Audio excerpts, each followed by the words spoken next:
Welcome to episode number 95 already. It's been quite a while. Talking today, my fearless friends, about stress when hiring new people. And it seems that today's society basically shows us and teaches us that we need to work on stress. We need to use stress as fuel because it's everywhere. It's basically omnipresent from the time you wake up until you get to bed again late in the night. We tend to see stress as normality, as something that we need to go through because this is how things are. And this is right. However, let's use this stress to our advantage, not consider it to be wrong and harmful for our system, but we can use it as a guide. See what's really happening behind the surface, what's really underneath it all that causes us to have so much fear. Because stress is fear, maybe considering it a bit more modern sounding. It's a bit more interesting when you say, well, I'm just stressed, as opposed to saying I'm stressed and I'm fearful. When you only say that I am fearful, it sounds that you are maybe weak. We have fear not having such a good branding nowadays, does it? I guess it never had any good branding, but we need to consider that it's a part of us, all of our feelings. Everything that we fear happens for a reason. Our emotions and everything that's happening to us, it's happening to us. It's not really happening to make us go in the rabbit hole of being more fearful, to feeling weak, to feeling not worthy. Things are happening for us to thrive. So when we say that these things are happening to us, well, they're actually happening for us as well, just so that we can grow. This is what fear does, my fearless friend. Stress is not what you thought. It's not what you see when you have a lot of very busy people running around like headless chickens, wanting to solve everything and saying, well, I work great under stress because then I get things solved. No, you need to do things from a state of peace and quiet and relaxation as much as possible. So, let's debunk a small myth before we go to talk about this further and just consider that you can be also highly, really productive when you do things in a calm, nice, great um, energy, not just feeling so much pressure and rush and feeling like you are not going to have enough time to do it all. In many instances, what we set up for the day, for the month, for the year is highly unrealistic. We do tend to put on things on our to-do lists more than the time itself, more than we actually have time. So then we rush things, we do things halfway, and then we wonder, why am I just feeling so upset? I'm unfulfilled.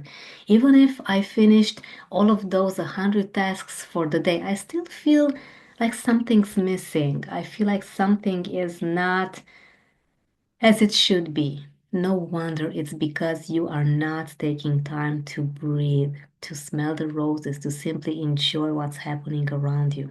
So, if you are no longer happy with how things work for you in terms of achieving and doing so much, it's time that you change the energy, change the pace, and change the way that you have looked at stress so far. So, what can we do to make sure that stress is on our side as a guide, as a savior, not something that makes us run around in so much pain? We feel dread that we cannot finish it all. We have so much to do for the day that we feel like I just don't want to do it anymore. I'm completely overwhelmed and I need a break. Let's simply ask ourselves this. Why am I really stressed? Why are you really stressed? Please consider using a pen and a piece of paper. Even a sticky note will do, but it's important that you write it down with your hands. Because if we are to consider the next step of our conversation, this great stress when hiring new people, no wonder you sometimes cannot even wrap your mind around it because it involves other people as well. So if you don't have stress figured out for you first, it's really difficult to get to a point where you trust the people around you that much that you can invite them into your ecosystem, into your company, into your job position that you're offering, into this collaboration that you have been working for a long time and you know you need someone new, but something still makes you procrastinate this quite a bit. It's highly probable and highly possible that in your mind you see the whole process as being so difficult, lengthy, overwhelming completely, and no wonder you want to let go of it and just postpone it for as long as possible. Now, it's not just the new person. It's not just the fear of the unknown that keeps you not wanting to do those interviews, not wanting to post that job announcement. Because when you think of this new person coming into your life, of course, there's no way of knowing whether they are doing the expected job that you are wanting them to do, whether they are professional enough, kind enough, reliable enough, until you actually have a conversation with them, until you actually give them a trial to see if they fit your profile.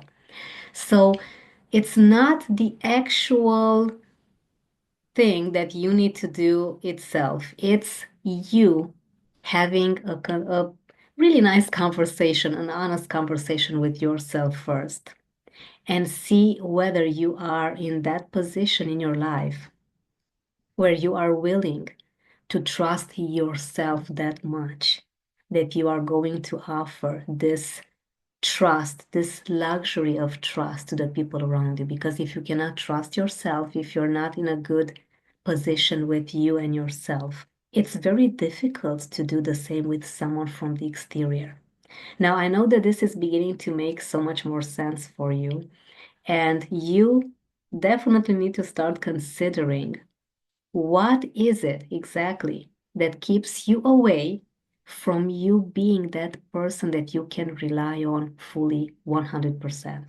Because if you are not in a position where you can rely on yourself 100%, how can you rely on others? It's impossible. It's a struggle. It's painful. It's you having a dread every single time you have a conversation with them, every time you have to check a task that they are sending you, every part of the communication in this collaboration tends to be very difficult for you to process if you are not fully 100% capable of you seeing yourself as that wonderful, reliable person.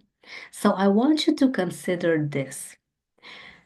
Have a pen and a piece of paper again, and after you have answered that question, have a look at the answers and have yourself be really honest with yourself as you are writing down some more insight about you and reliability, you and trust regarding yourself. So I want you to ask yourself this. Why can't I trust myself fully? Why can't I trust myself fully? Because this is going to give you those answers, the insight, and the fuel that you need as to see what's really happening. What experience have you not been able to process fully, where you were in a position where you had to rely on yourself first and something happened? And let us consider being extremely kind to ourselves when we do this exercise. Every single time that you ask yourself a question and you put it down on a piece of paper, you need to be really, really, really kind with yourself.